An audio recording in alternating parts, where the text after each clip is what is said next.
vamos buscar em nossos pensamentos, nossos sentimentos, tudo o que aprendemos de Jesus e que sempre foi o referencial para nós, até mesmo para aquele que não é cristão, porque sabem os que pensam, os que têm um instinto mais próximo de melhorar, que lá está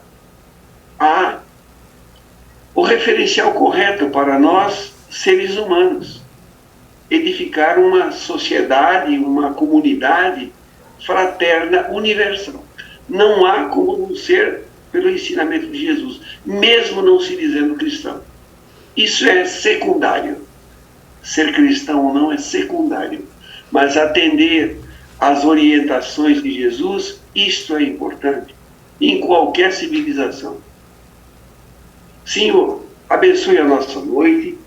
Rogamos que a Águida seja inspirada para trazer de acordo com os princípios da doutrina, como sempre o é. Que ela seja inspirada e que traga algo de novo para despertar os nossos interesses, as nossas luzes. Porque, por vezes, uma palavra inspiradora pode mudar o curso de uma existência. É assim. Jesus tinha alguma frase que inspirava tocar o coração das almas, tocar as consciências. Pai nosso que estais nos céus, santificado, Senhor, seja vosso nome. Venha a nós o vosso reino. Seja feita a vossa vontade, assim na terra como nos céus. O pão nosso de cada dia dá-nos hoje. Perdoa-nos pelas nossas ofensas, da mesma forma que perdoamos os nossos ofensores. E não nos deixe, Senhor, cairmos nas tentações do mundo, mas livra-nos do mal que trazemos por tanto e tanto tempo em nossos corações, porque seu é o reino, o poder e a glória de hoje, por toda a eternidade. Graças a Deus e graças a Jesus. Trabalho, Solidariedade e Tolerância. Livro Trevo de Ideias. Autor Emmanuel. Psicografia Chico Xavier.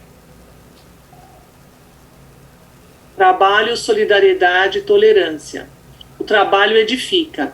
A solidariedade aperfeiçoa. A tolerância eleva. Trabalhando, melhoramos a nós mesmos. Solidarizando-nos, enriqueceremos o mundo. Tolerando-nos, engrandeceremos a vida. Para trabalhar com êxito, é necessário obedecer à lei. Para solidarizar-nos com proveito, é indispensável compreender o bem e cultivá-lo. Para tolerarmos-nos em sentido construtivo, é imprescindível amar. Em vista disso, o Mestre Divino, há quase 2 milênios, afirmou para o mundo: meu Pai trabalha até hoje, e eu trabalho também. Estarei convosco até o fim dos séculos. Amai-vos uns aos outros, como eu vos amei. Trabalhemos, então, construindo. Solidarizemo-nos, beneficiando. Toleremo-nos, amando sempre. Vinculada aos fundamentos divinos, a sublime trilogia de Allan Kardec é plataforma permanente em nossos círculos doutrinários, constituindo lema substancial que não pode morrer. Emmanuel. Bem, mais uma vez, boa noite a todos, sejam bem-vindos. Nós vamos dar sequência ao estudo do capítulo 1 da Gênese, que é o 5º livro da codificação espírita. Nós já estamos quase lá no fim do livro, deste capítulo, quer dizer, no fim do capítulo. E esse capítulo tem por título Natureza da Revelação Espírita. Nós já vimos o que é revelação, quem são os reveladores, que eles existem na ciência, na religião e assim por diante.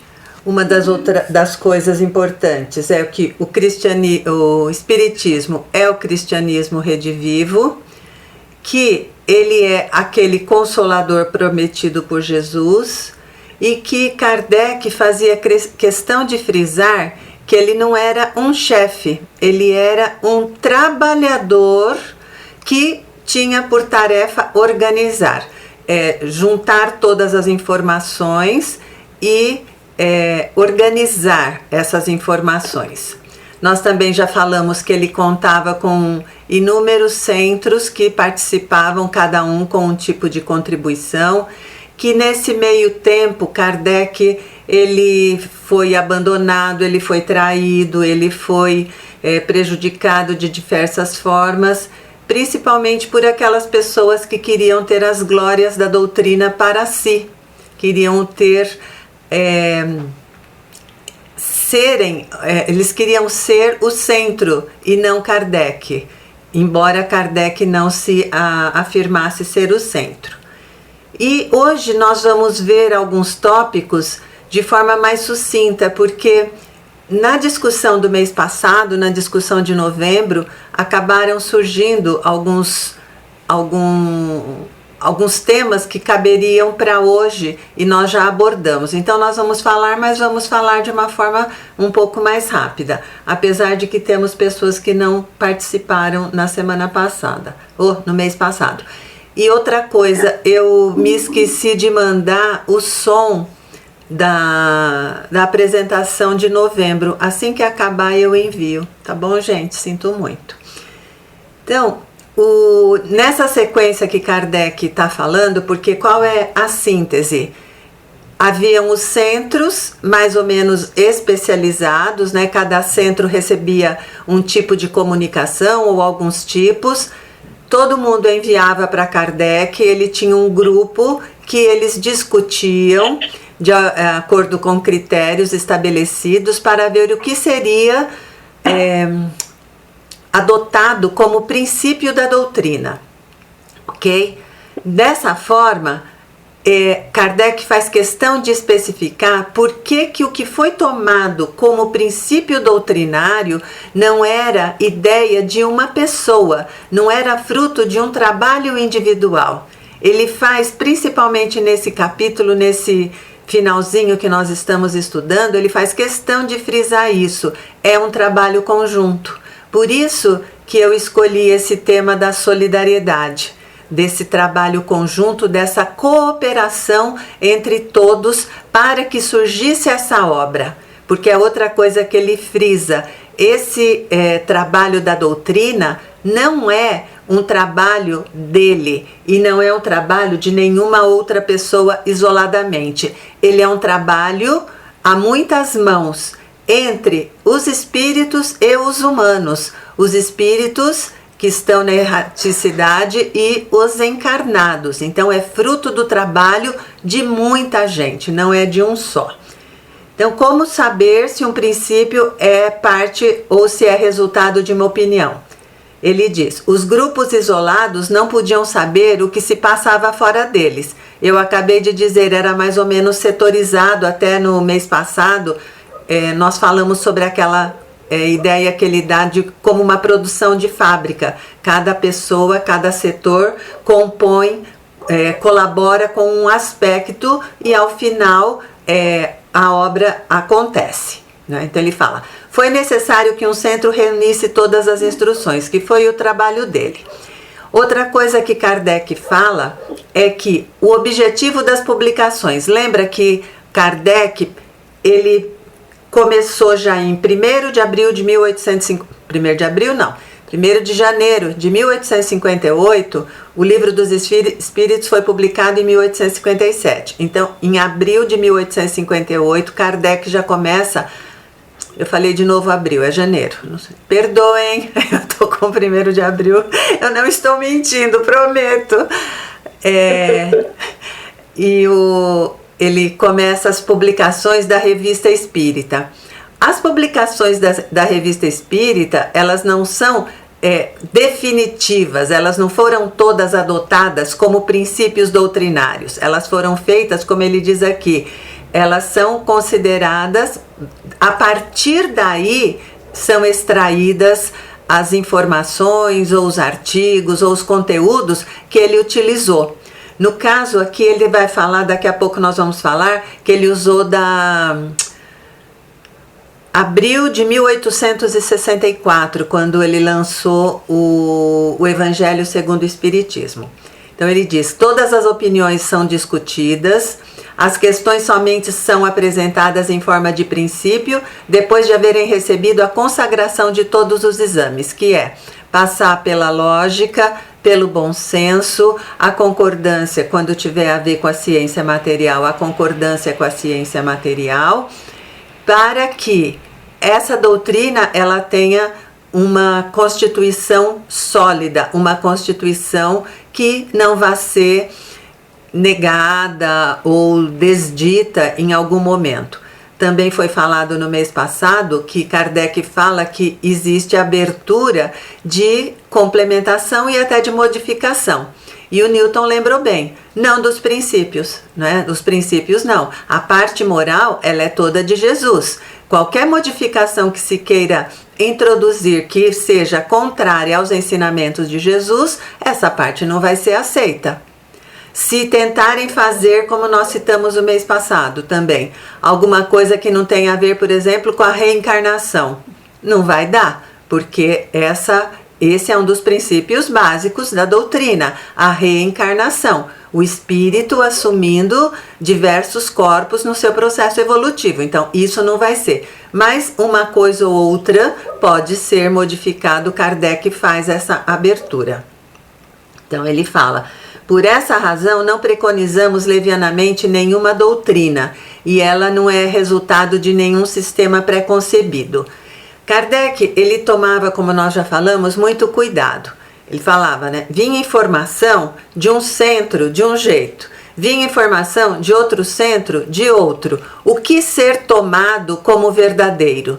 Então, ele solicitava mais comunicações, mais informações, para que inclusive pudessem ser comparadas, que essas informações elas não seriam imediatamente adotadas porque vieram dos espíritos, porque nesse momento é o que ele faz uma observação muito importante. É aí que eles ficam sabendo das diversas qualidades de espíritos que se comunicavam. Hoje para nós é uma coisa óbvia que existem várias qualidades de espíritos, mas até então tinha-se aquela ideia de que morreu, já sabia tudo, já era bom e etc. E foi só com as comunicações, com a qualidade das comunicações que chegavam, que eles ficaram sabendo. Por quê? E aí que ele fala lá na Revista Espírita de 1864 também. Ele fala que o saber do espírito, ele é proporcional ao seu grau de depuração. E hoje nós já sabemos isso. Quanto mais evoluído é o espírito, mais esse espírito tem conhecimento sobre tudo. Então, muitos espíritos que se comunicavam, eles não tinham essa elevação espiritual e davam os seus pitacos, ou traziam de forma convincente, ou tentando convencer, que aquilo que ele dizia era verdadeiro, é o que são chamados os pseudo-sábios. Mas nós sabemos que existem também aqueles que são presunçosos, querem impor os seus pensamentos, aqueles que têm a intenção de enganar, são enganadores. Dessa forma, Kardec fala que nesse momento no qual as comunicações eram comparadas, que ficou evidenciada esta realidade da diferente qualidade dos espíritos e das comunicações que eles trazem, tá? Kardec também comenta, que a gente já comentou no mês passado, que nenhuma ciência saiu inteiramente acabada do cérebro de um homem. Então, o que ele fala? Que todas elas começaram são observações sucessivas e se preparou, constituiu uma ciência, uma teoria, uma doutrina e etc. Da mesma forma, foi feito o Espiritismo. E o Espiritismo, ele foi feito da mesma forma. Qual foi a ideia dos espíritos? Como nós falamos, quando as comunicações chegavam e eles não tinham as informações que nós temos hoje, para eles as coisas poderiam ser tomadas todas como verdadeiras, afinal de contas estava vindo do mundo espiritual. E na realidade foram descobrindo que não era bem assim, que as coisas podiam ser diferentes, os espíritos podiam não ser tão bem intencionados e etc. Então Kardec diz: os espíritos foram trazendo os conceitos, as ideias e os conhecimentos de forma gradual.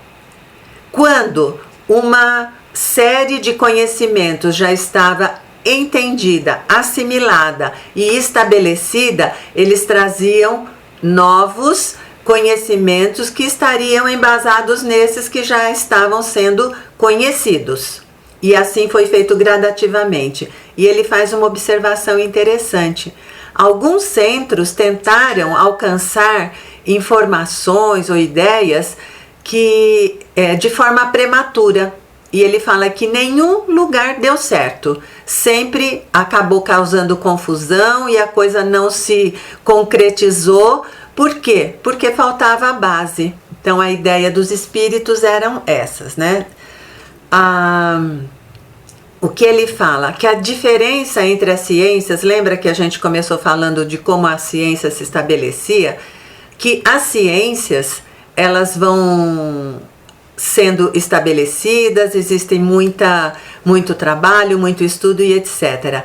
Agora, com a doutrina, o estabelecimento dela se deu de maneira muito rápida. Se nós considerarmos que Kardec começou a observar o trabalho das mesas em 1855, em 1857 já publicou o Livro dos Espíritos, e ao desencarnar em 1869 ele já tinha toda a obra que a gente considera sendo da doutrina, a obra original, não os estudos complementares que vieram posteriormente. Então veja que é uma coisa que se estabeleceu de uma maneira muito rápida. Kardec é bem taxativo, eu gostei dessa observação dele. Ele fala: foi assim porque Deus quis. Deus quis que o Espiritismo chegasse desta forma, fosse difundido rapidamente. Por quê? Veja, Jesus precisou de todos os apóstolos, do trabalho de Paulo, de todo mundo que veio depois, dos apóstolos, dos evangelhos e etc. Levou muito e muito tempo para que o cristianismo fosse conhecido. E, no entanto, o espiritismo foi uma coisa praticamente instantânea. Por quê? Porque os espíritos se manifestavam em todos os lugares, em todo tipo de situação, para todo nível socioeconômico de pessoas. O importante era ter médiums que recebessem as comunicações e, dessa forma como Kardec centralizou os estudos das comunicações, a doutrina acabou se estabelecendo de uma maneira muito rápida, muito concisa não, muito forte, né? Muito precisa e de uma maneira muito rápida. O que ele diz assim: isso se deve à multidão dos espíritos que, pela vontade de Deus, se manifestaram simultaneamente trazendo seus conhecimentos. Então, todas as partes da doutrina, em lugar de serem elaboradas durante vários séculos, elas ocorreram mais ou menos simultaneamente em alguns anos e foi o suficiente agrupá-las para formar um todo. Por quê? Porque era chegado o momento da terceira revelação se estabelecer. Isso precisava acontecer e ele faz uma figura com um edifício que cada parte vai sendo, cada tijolo para constituir o edifício vai sendo trazido e a soma de todos esses trabalhando ao mesmo tempo vai produzir a doutrina como nós vimos. Outra coisa que ele comenta aqui: como Deus não confiou a um só espírito, então quanto maior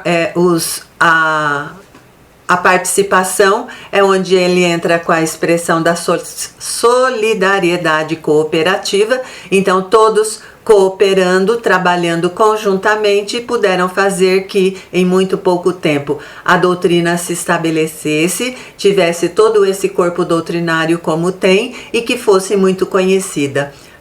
No mês passado nós citamos também que tinha gente do Peru solicitando para eles lá na França orações, assim como tinha gente da Ásia fazendo a mesma coisa, que não eram nem espíritas, mas sabiam dessa interação desses centros com os espíritos e das possibilidades que eles teriam.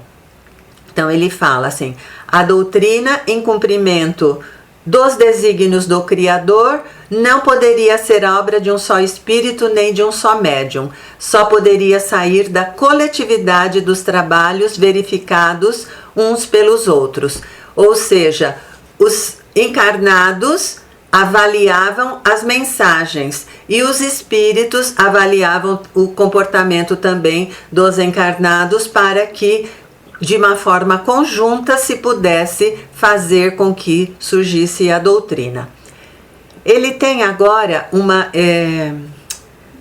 nota, que é o número 42, que ele fala da revista que eu já citei agora há pouco, que é a Revista Espírita de abril de 1864, onde ele fala da autoridade da doutrina espírita, controle universal do ensino dos espíritos.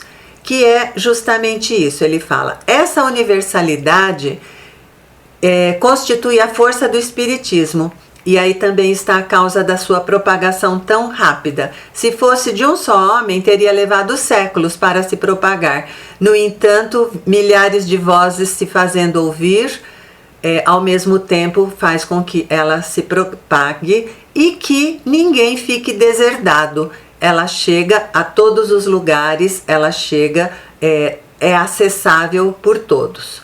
E o último comentário que ele faz nesse sentido da constituição da doutrina, ele fala de uma pergunta que está lá no item 1 deste capítulo que nós estudamos, que ele fala esse caráter, né? Como nós podemos confiar na doutrina espírita. Então ele fala assim: a doutrina ela foi se constituindo, como nós já dissemos, de forma progressiva, ela foi acontecendo. Ele diz que as ciências, né, nós já citamos isso também, e que esta forma de constituição foi o que se entendeu ser o melhor, e que ele se estabelece como um princípio absoluto quando ele é demonstrado pelas evidências ou deduzido logicamente da observação, que era como os centros. E quando a gente fala os centros, não são só aqueles fora de Paris, também tinha todo um grupo que trabalhava na Sociedade Parisiense de Estudos Espíritas, da qual Kardec fazia parte. Então é um número imenso de centros. Diante dessas declarações, do cuidado que se tinha das análises, dos estudos, da compilação, da extração de um sentido único, tentativa de colocar como um princípio da doutrina, ele fala: diante dessas declarações tão categóricas e precisas, caem por terra todas as objeções de tendência ao absolutismo e à autocracia dos princípios. Como nós dissemos, Kardec ele era muito combatido, e inclusive em relação a que ele queria dar a palavra final sobre os fenômenos, sobre as coisas que aconteciam. E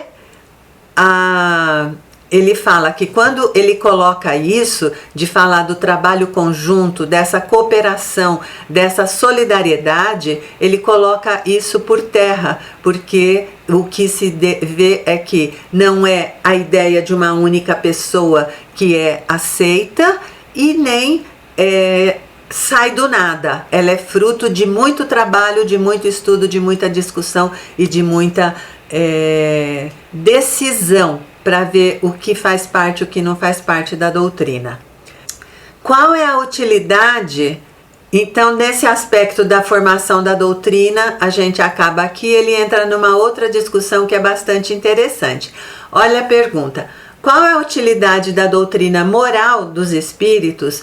Lembra que no mês passado, na Revista Espírita de 1866, tinha um grupo que falava que não precisava dos espíritos? Eles até podiam trazer as suas contribuições, mas que todas as decisões seriam tomadas pelos encarnados e que a parte moral era muito restrita e que isso não devia ser tomado dessa forma, né?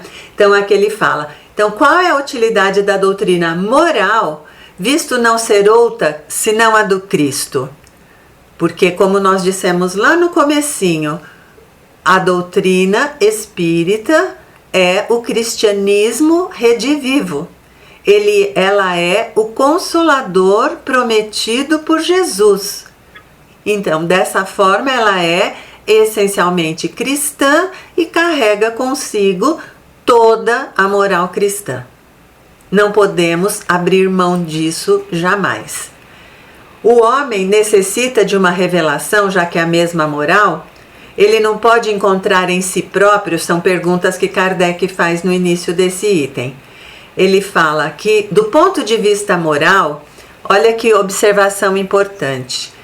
Ele fala: Deus já nos colocou na consciência lá um guia já nos colocou um guia que é a nossa própria consciência, e essa consciência nos indica a não fazer para o outro o que nós não queremos para nós mesmos. Essa é a ideia. Não faças a outrem o que não queres que te façam.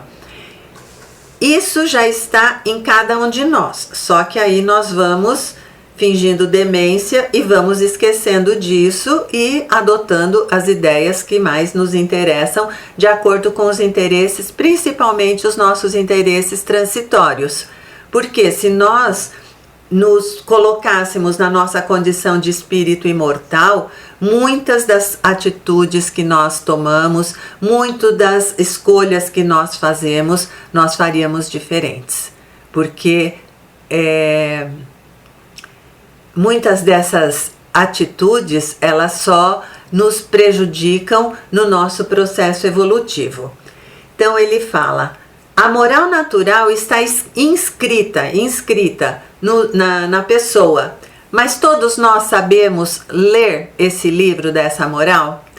Ele fala: não tem menosprezado sempre esses sábios conceitos. Ele está fazendo uma série de questionamentos. O que foi feito da moral ensinada pelo Cristo? O que foi feito da moral ensinada pelo Cristo? Como a praticam aqueles que a ensinam? Porque nós vemos pessoas que têm a fala, têm a expressão, mas não têm a vivência. É isso que ele está perguntando aqui. Não a tornaram letra morta uma bela teoria que é boa para os outros e não para si mesmos? Censuraram o pai por repetir 10 vezes, 100 vezes a mesma instrução aos seus filhos, se ele não a aproveitam? Então ele já começa a se perguntar: nós já recebemos a moral do Cristo, nós já aprendemos tudo isso, nós já lemos, nós já ouvimos, nós temos inscrito em nós, né? Mas se nós não seguimos, Deus, como Pai amoroso, Ele continua a nos enviar reveladores que vão nos trazer a lembrança de tudo aquilo que nós já sabemos. Não foi isso que Jesus prometeu? Eu vos enviarei o Consolador, que vai vos lembrar de tudo que eu vos tenho dito e ainda mais. E esse ainda mais é o que a gente vai ver a seguida. Então, a ideia de enviar mensageiros de tempos em tempos é justamente de nos fazer lembrar daquilo que nós temos em nós próprios, devido à nossa constituição espiritual, da forma como fomos criados e dos ensinamentos que nós temos recebido nos milênios e milênios de nossas existências. E aí Kardec faz uma frase bem boa. Ele fala: os espíritos ensinam a moral do Cristo pela razão de não haver nada melhor. Ou seja, tudo que Jesus nos trouxe vale aqui na Terra, vale em Marte, vale em Júpiter, vale em qualquer sistema planetário nesse universo e multiversos onde existirem espíritos. Porque essa moral não é uma moral restrita para a Terra, é uma moral espiritual, é um código de como existir, como agir, como ser, para ser feliz. Dessa forma, como ele diz, a moral do Cristo nos é trazida pela razão de não existir nada melhor. E ele fala, então, por que repetir? E aí ele mesmo se pergunta, ele fala, a moral que Cristo trouxe, ela é muito parecida com a que já tinha sido trazida 500 anos antes por Sócrates e por Platão. E todos esses filósofos moralistas que vieram, eles vieram acrescentando essa moral dessa convivência, de respeito, de prática de amor ao próximo, de caridade, etc. Então ele fala, o mesmo se pode dizer, então, pois bem, a diferença, com a diferença de que os espíritos, ele está falando de porque a doutrina espírita é cristã, porque os espíritos, se manifestando por toda parte, eles se fazem ouvir tanto na cabana quanto no palácio, tanto pelos ignorantes quanto pelas pessoas instruídas. E que o ensinamento dos espíritos acrescenta a moral do Cristo é o conhecimento dos princípios que regem as relações entre os mortos e os vivos. Regem as relações entre os mortos e os vivos. Jesus já tinha dado dicas lá, Jesus já tinha falado, há que nascer de novo, e várias outras coisas que ele trouxe que revelavam haver algo mais. E a doutrina espírita vem abrir todos esses conhecimentos, vem nos esclarecer. E aí ele fala, o que nós temos? Da mediunidade, da comunicação, então, pela mediunidade, por meio da mediunidade entre os dois planos, das influenciações, que nós sabemos pode ser tanto por um espírito bom, nosso anjo guardião, quanto por um obsessor. Vai falar, o espiritismo traz o quê? A vida após a vida, né? Ou após a morte do corpo, e a vida antes da vida, de onde nós viemos, porque nós chegamos aqui da forma que nós chegamos. Então, esse conhecimento dessa forma, ninguém nunca trouxe, e somente a doutrina espírita. Então ele fala, com o auxílio das novas luzes trazidas pelo espiritismo e pelos espíritos, o espiritismo nos traz novas luzes. Ele fala, o homem compreende a solidariedade que une todos os seres. O tema da noite, a solidariedade entre os seres. E veja, tem lá no Evangelho segundo o Espiritismo, não é só entre os seres de um único período planetário, mas entre diversos períodos. Nós sabemos muitas vezes que nós encontramos na literatura complementar que um espírito, ele foi o seu bisavô, é o mesmo espírito que encarna como bisavô. Então, existe essa conexão e essa continuidade do processo evolutivo, encarnados e encarnados, e que a caridade e a fraternidade, elas se convertem numa necessidade social, numa necessidade. Por quê? Porque sendo solidários nós vamos conseguir evoluir juntos e vamos poder fortalecer mutuamente, nós vamos poder fazer trocas importantes, trocas relevantes que vão nos fazer alcançar os nossos objetivos. E que os homens possam fazer por convicção o que só faziam por dever. Quando nós entendemos o porquê que nós precisamos ser bons, o porquê nós vamos praticar o bem, vamos tentar ser fraternos, ser caridosos, ser amorosos, generosos, tolerantes, solidários, não porque nós temos de fazer isso, ou porque nós queremos ganhar o céu. Não, nós vamos entender que isto vai nos propiciar crescer como espírito, sermos pessoas melhores a cada dia.